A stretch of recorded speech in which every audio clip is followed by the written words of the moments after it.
person that if she puts her mind to something, she's going to get it done. So early on when she had called me, we had discussed about the possibility of the mayor candidate. Mayor Bowen has spoken, not publicly, but he did tell me, and I know he told Roxanne that he is not going to seek re-election. So we had a brief conversation, and I said, if that's the case, Roxanne, I'm on board with you, because she's the person that will get something done. You know, a lot of people don't realize in a small municipality, you're hearing about the referendum with the county form of government that we have.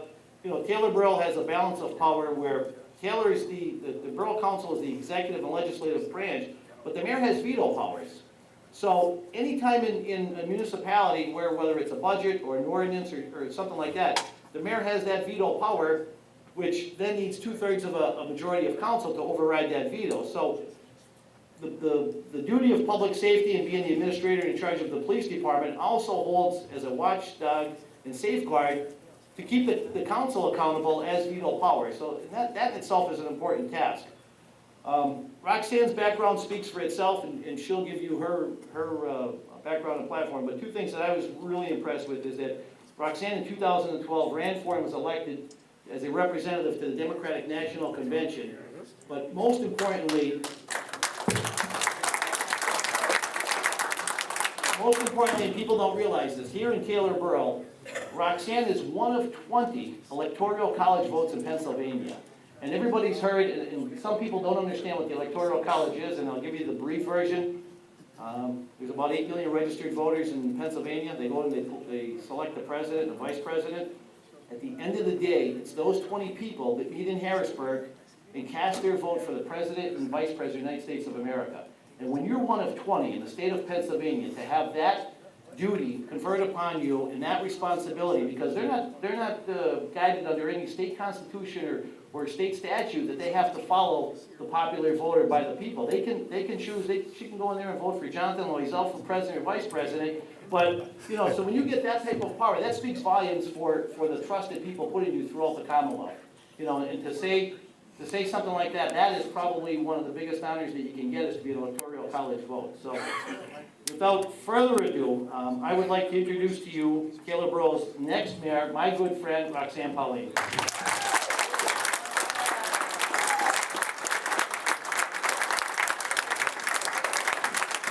Hi, how you doing? I'm Roxanne Pauline, and I'm running for mayor of Taylor. Yay! I'm going to put my glasses on an awful lot because I'm going blind. That happens with age. This is very new to me because I'm usually on the other side, and it's that side. And one of the fun things today that happened was everybody else picked up all the boxes and stocked them in the cars and came to the venue and set everything up, and they left me at home without a car. And they said, "You're not coming until 5:15, 5:30. So I was a nervous wreck because I didn't think anybody could put tablecloths on the way I do. I'm not a micromanager, but that's usually my job. And then somebody came up and said, 9 minutes before you have to talk. And it was like, that's my job too. So this is a new experience for me, and one that I really, really take seriously. This is feeding back. I remember Taylor as a little girl. Main Street, I lived right on Main Street next to Helen Green's beauty shop. Right up the street from Weisenfluth, the ambulance, in which Kenny lived directly behind. Right next to that was the Taylor #1 hose company. Across the street was the American Legion, and down the street was the Taylor Bank in a big, gorgeous, wonderful, grand building. I remember the theater that was on Union Street. I remember the Borough Hall before the big fire. I remember Dopko's, I remember Powell's shoes, and I remember Taylor growing up. And I remember walking up and down those streets without any fear, any hesitation. At 3, 5, 7, 9, 11 years old, we would be running all over the neighborhood, and there was never any question of its safety and how good it is. Taylor maintains that safety today, and it's still a very, very good and wonderful place to live. But looking at it now and moving forward, I see the changes that have happened. And all of those changes are good. We live in a time and a place where the world is changing completely around us, and we have to adapt to that. I firmly believe that my whole personality and my whole being is because I am from Taylor, because I went to Riverside High School, because I was part of the drama club, and Pat Joyce and everybody who I went to school with who thought I was a very dramatic person. What I really want to see happen is that we get to know our neighbors better. Because back then, in the good old days, we knew everybody. We knew who lived up the street, knew who lived down the street, we knew absolutely positively everybody that there was. Taylor was one whole community. And now today, I can guarantee that most people don't know the person who lives 3 doors down from them. I don't know the person who lives 3 doors down from me. And I want to help change that by engaging people into the community and bringing them out to make them part of what Taylor needs to be. I don't want to make Taylor what my vision is. I want to make Taylor what their vision is and your vision is. I want to be part of council because we have a strong council. And it's not my job to do all the things that city council actually does. I can help, I can veto, I can do a lot of things, I can manage police department, but more the integrity of the community is what I really have inside of my heart. It's a passion, and it's a passion that is real. I can't talk from notes, I can only talk about what it is I know and where it is I want to go. You're going to be asking, why does this person want to run for mayor? Why does she want to do this? Well, first, like I said, I have passion. And I think I have some pretty good integrity. And I think I have some pretty good ethics. And I think when I am firmly committed to something, I am extremely involved in it forever. And if there's anybody in this room that doesn't know me well, you wouldn't know that, but you may have seen my picture in the paper or on TV. If I believe it's right, I will go out and fight for it. I will be the voice of everybody through the county, through the state, and throughout the nation. I will bring back into this community whatever I can. I have really good friends that are representatives, really good friends that are congressmen, not only in this district, but right now in the entire state of Pennsylvania, most located in the 20 counties. And I will use every opportunity that we're given to make sure that they know how good a place Taylor actually is. Because you know what? It is a really wonderful place, and we deserve that type of recognition.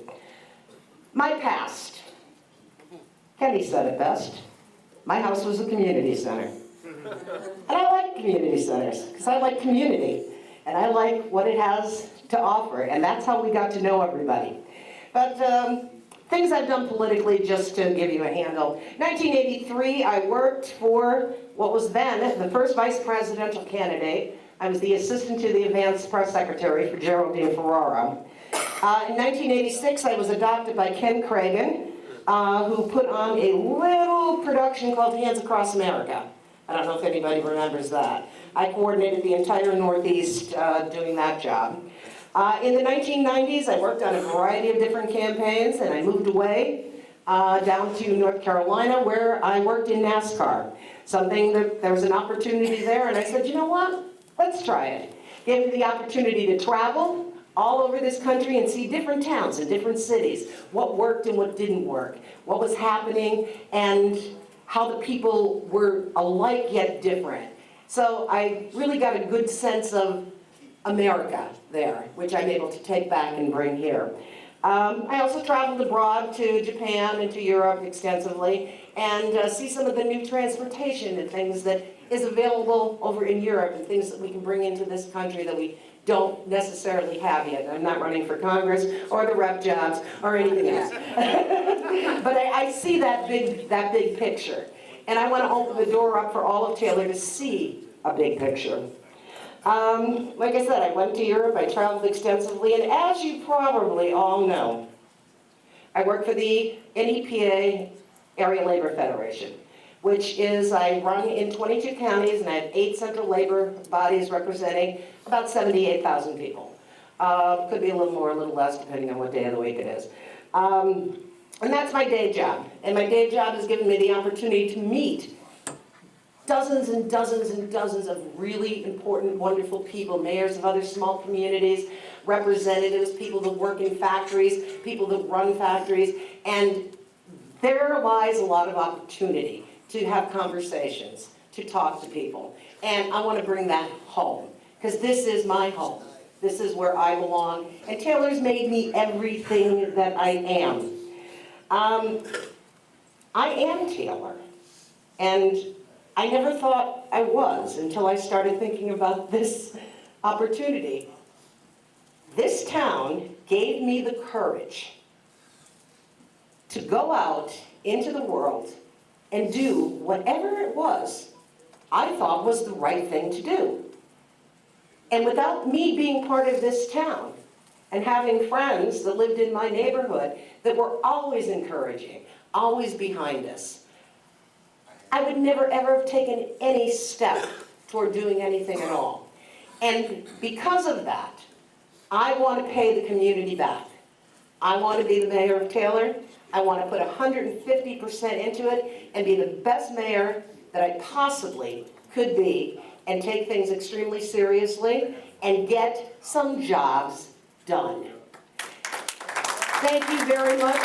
I am overwhelmed at everybody who came out tonight. You notice I don't have that many forms over there because I didn't think we'd have that many people out. But thank you very much. I love everyone. I really want to do this job. Please go home, tell your friends. I will be knocking at your door more times than you want to see me from now until November. You'll be sick of me. Thank you very much. Good night.